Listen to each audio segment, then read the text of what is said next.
part of what makes a good artist is the ability to create a desired atmosphere for a given scene. Now of course there's a lot of ways to build atmosphere in manga, but to keep things really narrow, for this video I want to focus on just one thing Oda uses very well: natural elements. Now the simplest thing you'll see in a lot of shonen is that authors will use daytime or nighttime to set the tone. Oda goes a step beyond that. This is a story about traveling the sea, so the weather, the waves, all of it needs to be used to its fullest. Let's start with wind. What's happening during the Water 7 arc? Robin is missing, Usopp has left the crew, Mary is broken. It feels like the Straw Hats are falling apart. The crew is in a very fragile state, and this entire arc has been steeped with a sense of impending doom and underlying mystery. We have no idea what's coming or how the story will play out. All we know is that major conflict is on its way. At the same time, Aqua Laguna is approaching, making it perfect timing for wind to pick up more and more as the arc progresses. We feel that the story is no longer light and calm. There's this wind that's blowing through every panel, capturing this restless tension, this instability, and generally building suspense as a storm is coming, both literally and figuratively. It's simple choices like this that make Water 7 feel like one of the most exciting arcs of the series, whether the reader recognizes the influence of wind or not. Going off that, the idea of the storm in general is frequently mentioned throughout One Piece. The D will bring a storm, and we certainly see that in Luffy as he brings major disruption and change wherever he goes. As such, the story of this type of hero needs to begin with a storm. If we think back to Loketown, Oda is telling us that this is the beginning of a legend. Would a legend begin on a calm, sunny day? No, this is a day of destiny, this is an extraordinary day, this is the spark of something that will change the world, and so a legend needs to begin on a stormy day. It's also the perfect atmosphere for what we are about to be told next. As Oda introduces grand ideas like inherited will, dreams, the flow of time, these words are given power by the storm blowing around this mysterious figure above. As the series has progressed, Oda's come up with new tricks too. We see an interesting double use of the storm in Whole Cake Island. Big Mom's rage leads to a literal storm, and we get a visual representation of the power and wrath of one of the 4 emperors of the sea.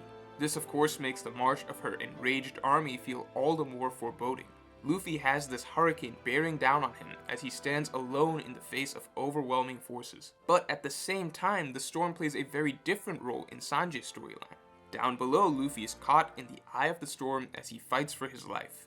Up above, the clueless Sanji is falling into a trap, and the lightning crashing in the background provides the perfect backdrop for this doomed romance. Soon after, we get this scene outside Pudding's room, where the storm has died down but the rain is still going. Now everyone knows that rain equals sad scenes. Tears in the rain is an old trope, but still, if it's available, then use it. It makes Sanji's heartbreak that much sadder. His one ray of hope has been snuffed out, as shown by the rain literally preventing him from even lighting his cigarette. Again, this was an excellently planned double use by Oda, as he was able to use the storm to capture the emotion of 2 very different scenes. Of course, if I'm talking about sad scenes, then I have to mention Mary's funeral. The chapter title speaks for itself. The softly falling snow as the crew reflects on their memories of their dying comrade makes an already beautiful scene even more touching. Snow was probably the smartest choice Oda could have made here. Rain would have been too depressing, wind doesn't really make sense, but snow feels just right, making the funeral feel magical rather than simply tragic.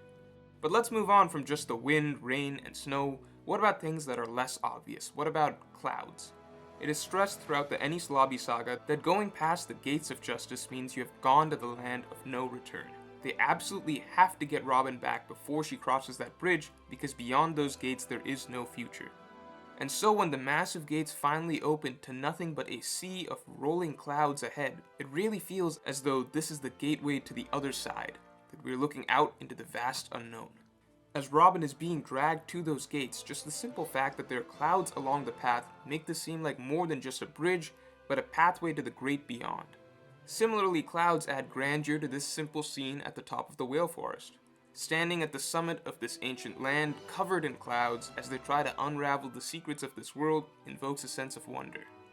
But what about something not even weather related?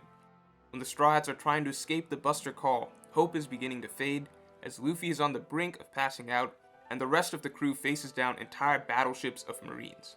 If they're trapped in hell, how do you make it look like hell? How about using smoke and cannon fire to cloud the sky? At the same time, Usopp reminds him that there is still a future ahead, and so the escape from Hell is marked by a completely different atmosphere. Along those lines, we see that in Marineford, the war begins sunny and bright. It's exciting, we get to see the Whitebeard pirates take on the Marines. But by the end, this war feels like a real war, chaotic and messy, with no end in sight. We've just seen the death of two major characters, and now the atmosphere is filled with smoke and fire. The bright skies have become dark and cloudy, and the ocean itself is in turmoil as we see waves crashing around the battlefield. Basically, what is happening in the story? What is the mood? Is it light? Is it restless? Is it sad? How can the environment help capture those feelings? Wind, rain, snow, smoke, fire, Oda understands that these are all tools at his disposal, giving him an outstanding command over atmosphere. If you enjoyed this video, then please like, share, and subscribe.